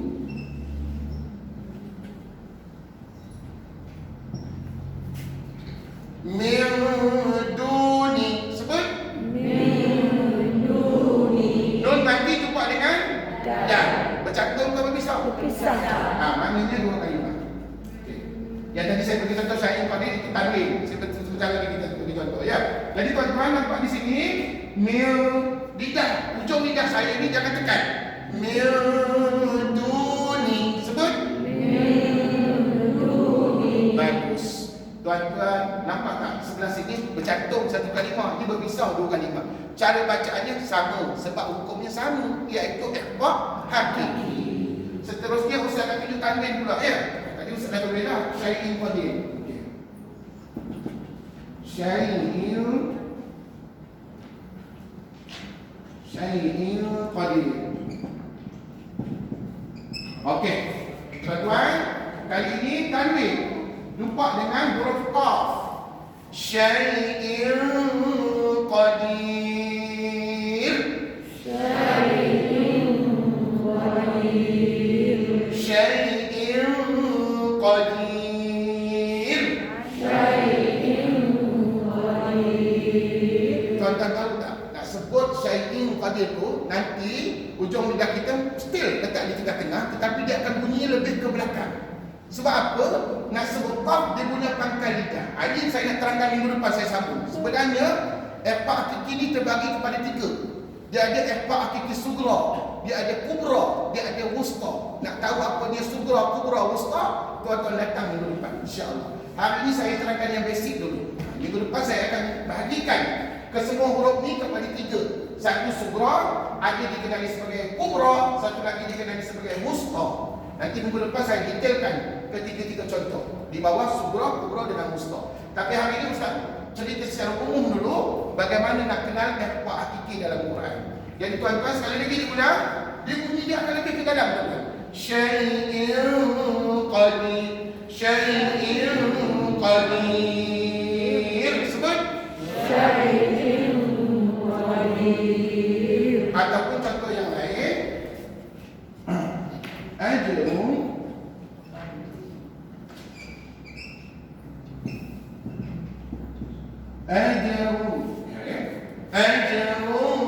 kabir. Sebut ajrun kabir. Ini tanwin jumpa dengan huruf kaf.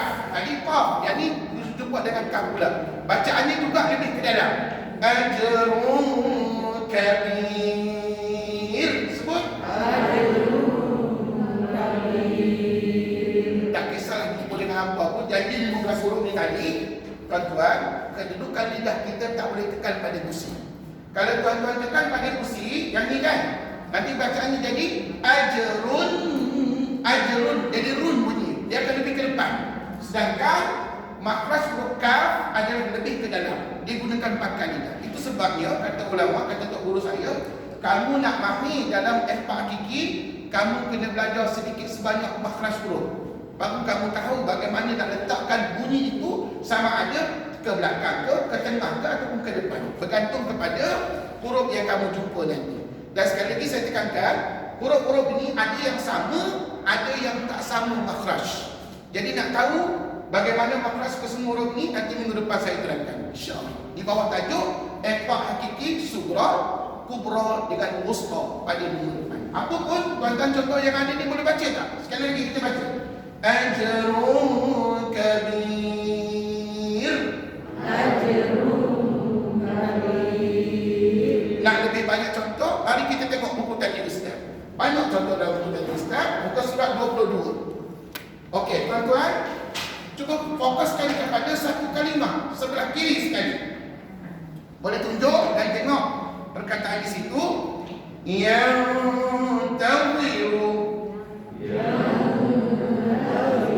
Boleh tuan-tuan kabur kat Ustaz, apa jumpa apa? Dia mati jumpa dengan ta. Gariskan tuan, gariskan. Bercantum ke berpisah tu? Bercantum. Maka itu namanya satu kalimah. Tolong gariskan tuan. Wal untha. Nun mati jumpa dengan ta, juga bercantum satu kalimah. Sebelah kanan muka surat 23. Muka surat 23 sebelah kiri satu kalimah. Di bawah tajuk satu kalimah dulu ya. Anjaytana. Kali ini nun mati jumpa dengan jim. Tolong gariskan tuan-tuan. Kalau sampai ubah tak nampak pula nun mati jumpa jim. Tuan-tuan gariskan sekarang. Sambung. Anjada. Nun mati jumpa dengan dal. Gariskan juga tuan-tuan. Seterusnya liyudhirakum. Nun mati jumpa dengan dal. Gariskan tuan-tuan. Sambung. Muzallin.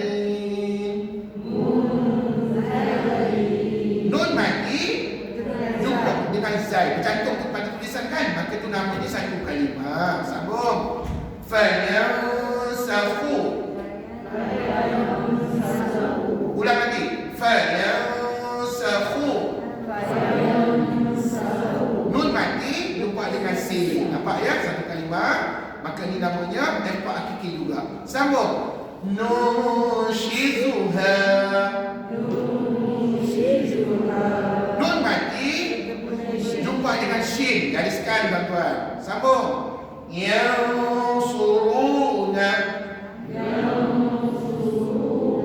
Nun mati jumpa dengan sad. Muka surat sebelah. Muka surat 24. Sambungannya satu kalimah. Sebelah kiri sekali. Mawdud.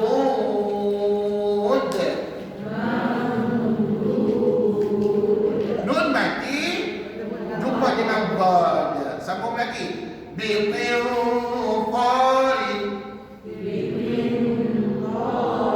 Nun mati jumpa dengan ta. Gariskan. Fanzuri. Nun mati jumpa dengan huruf dha. Pandai. Li'anfusikum. Nun mati jumpa dengan fa. Pandai. Wala yuqasu. Nun mati jumpa dengan qaf. Dan yang terakhir munkiruna. Nun mati jumpa dengan kaf. Nampak? Banyak tak contoh tu? Semua contoh ada berlaku kat situ. Jadi tuan-tuan senang belajar pada zaman ni. Tuan-tuan tak payah sibuk-sibuk lagi nak cari contoh dalam Quran. Semua contoh yang ada berlaku dalam buku tajuk Ustaz. Tinggal kita buat praktikal di hadapan guru ya. Okey, sekarang ni saya nak tunjukkan contoh untuk bacaan dua kalimah. Dua kalimah kembali kepada muka surat 22. Saya nak ambil tengah-tengah dulu, boleh? Tuan-tuan, tengah-tengah tu melibatkan nun mati tau. Okey, dengar Ustaz baca. Walau taf'alu. Nun mati jumpa dengan ta. Kalau digariskan, kemudian jangan lupa bila bercantum ke berpisah. Kalau berpisah, tuan-tuan bubur sengkang selalu. Bubur sengkang. Bila bubur sengkang bermakna berpisah, maknanya dia dua kalimah. One more. Walau taf'alu. Masya Allah. Sambung. Faman thaqulat. Nun mati jumpa dengan ta juga dalam dua kalimah. Kalau tuan-tuan dah tahu dua kalimah, tuan-tuan tak payah gariskan pun tak apa. Tapi kalau nak lebih selamat, tuan-tuan gariskan kemudian bubur sengkang di antara nun mati dengan ta. Okey, muka surat 23 tengah-tengah. Wa in jahadaka. Nun mati jumpa dengan jim. Ada dicantumkan berpisah. Maknanya dia dua kalimah. Sambung. Audinikum. Nun mati jumpa dengan dan. Juga dua kalimah. Gariskan. Sambung. Min dzurriyyati. Nun mati jumpa dengan dan. Juga berpisah dua kalimah. Man zakkaha. Nun mati jumpa dengan zai. Lagi. Wala yusaltahu.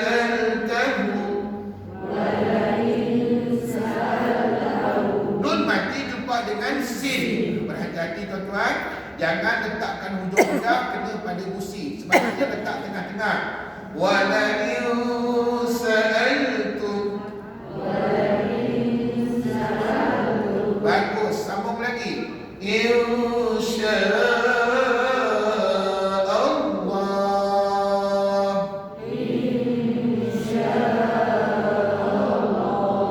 Kali ini nun mati berjumpa dengan shin.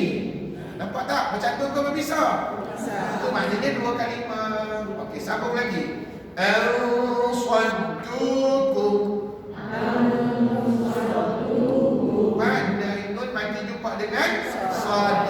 Muka surat sebelah tengah-tengah. Wa man dhalla. Nun mati jumpa dengan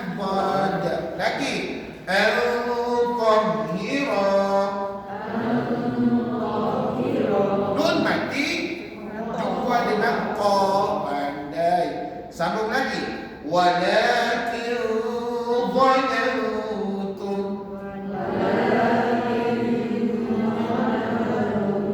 Tahu tak dekat sini ada dua ikhfa hakiki. Nampak? Ada dua ikhfa hakiki. Yang pertama, nun mati jumpa fa.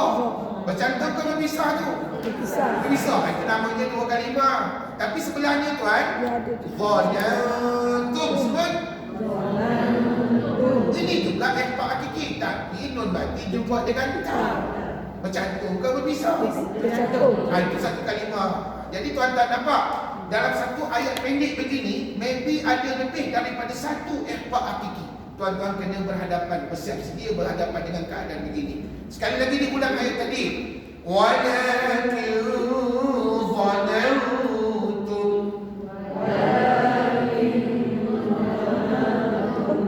Sambung. Kun fayakun. Nun mati jumpa dengan fa. Sambung lagi. Min qitmir. Kena ada bunyi qalqalah. Ta tu mati kena melantun pada dia. Dengar Ustaz baca. Min qitmir. Okey, manakah ikhfa hakiki kita? Nun mati jumpa dengan qaf. Pandai sikit lagi. Walakin kanu. Nun mati jumpa dengan kaf. Okey, last kali muka surat 22 kembali. Kali ini masih dalam dua kalimah tetapi kita fokuskan kepada tanwin. Sebenarnya tuan-tuan, nak sebut nun mati dengan tanwin sama ke tak sama? Sama. Kita tadi saya tunjukkan kan, nak sebut makhraj nun mati dengan tanwin sama, iaitu hujung lidah tekan pada gusi atas. Tapi oleh kerana hukum ini namanya ikhfa, maka hujung lidah kamu jangan kamu tekan pada gusi. Sebab kalau kamu tekan pada gusi betul-betul, nanti bunyinya jadi jelas, izhar pada dia. Jadi tuan-tuan kena dengar Ustaz baca. Narun talazza.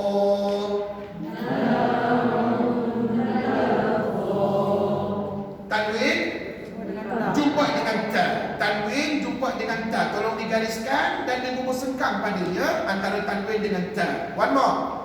Narun talazza. Tengok contoh di bawah pula.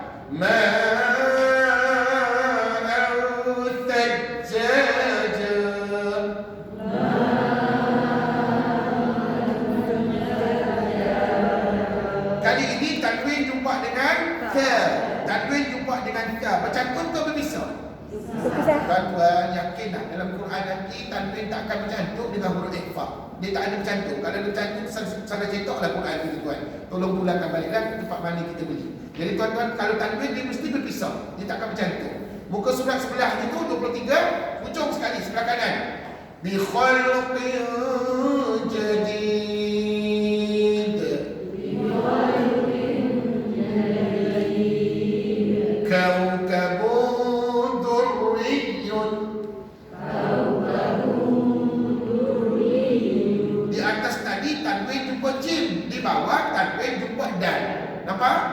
Kalau nampak tuan-tuan gariskan. Kalau siapa tak nampak tolong angkat tangan, tolong tanya dengan ustaz di mana kali tuaknya tanwin jumpa jim, tanwin jumpa dal di situ ya. Okey, teruskan bacaan. Basiqu dira'aihi.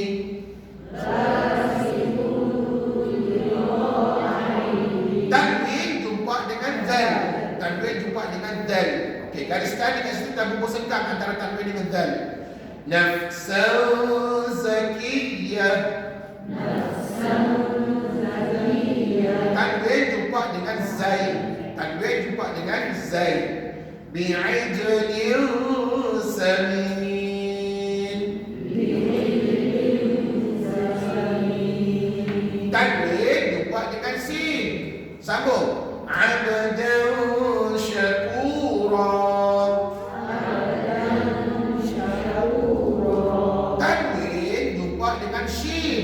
Tapi tuan-tuan kena ingat ya, bila Ustaz sebut tanwin tu, tuan-tuan kena bayangkan sama ada baris dua di atas atau baris dua di bawah atau baris dua di depan. Okey, sambung. Birih ayn sarsarin.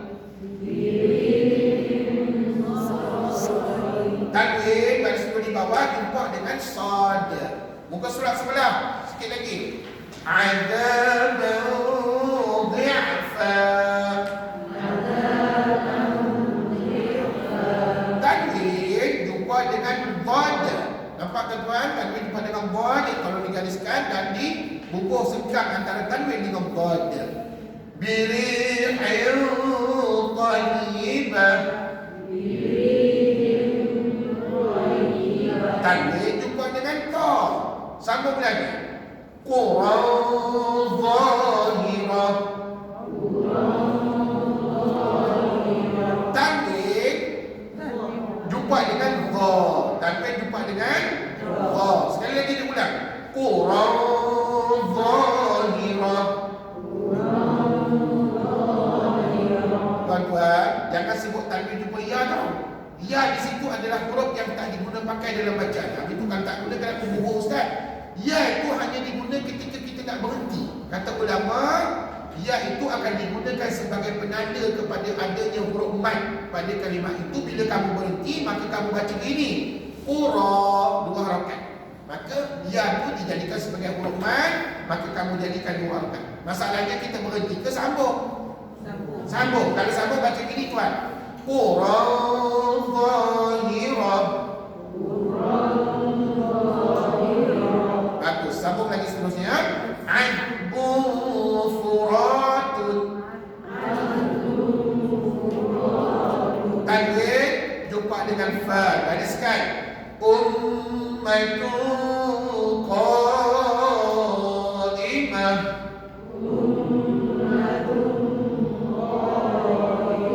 Tanwin jumpa dengan qaf. Dan yang terakhir, asyaratun kamilah.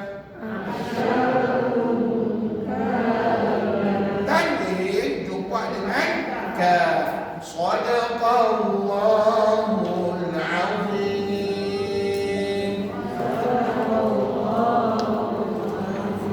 Baik tuan-tuan, masa begitu cepat berlalu. Saya rasa cukuplah setakat ini kuliah kita hari ini. InsyaAllah minggu depan saya janjikan kita nak sambung cerita tentang ikhfa hakiki lagi minggu depan, di mana Ustaz nak sebut minggu depan ikhfa hakiki ada 3 jenis sebenarnya. Yang pertama dia ada sugra, dia ada kubra, dan ada satu lagi dinamakan wusta. Apakah dia sugra, kubra, wusta? Datang minggu depan juga Ustaz ya, insya-Allah. Jadi untuk minggu ni tak ada apa-apa latihan. Terima kasih banyak-banyak buat latihan tadi. Dan kalau tuan-tuan nak bubuh bangkang apa pun kat sini bubuhlah sendiri tuan-tuan ya. Letak pada buku latihan masing-masing. Allahu akbar. Terima kasih banyak-banyak. Hari ini tak sempat nak baca Quran. Minggu depan insya-Allah kita baca Quran ya. Apapun mudah-mudahan sikit sebanyak hukum ikhfa kita tadi dapat dibawa balik ke rumah dengan pemahaman yang sempurna insya-Allah. Baik, kita akhiri kuliah kita sama-sama dengan bacaan tasbih kafarah dan juga subhanal asr. Bismillahirrahmanirrahim. Subhanakallahumma wa bihamdika asyhadu an la ilaha illa anta astaghfiruka wa atubu ilaik. Bismillahirrahmanirrahim. Wal 'asr innal insana lafi khusr illa alladhina amanu wa 'amilus shalihat wa tawasaw bil haqqi wa tawasaw bis sabr. Assalamualaikum warahmatullahi wabarakatuh.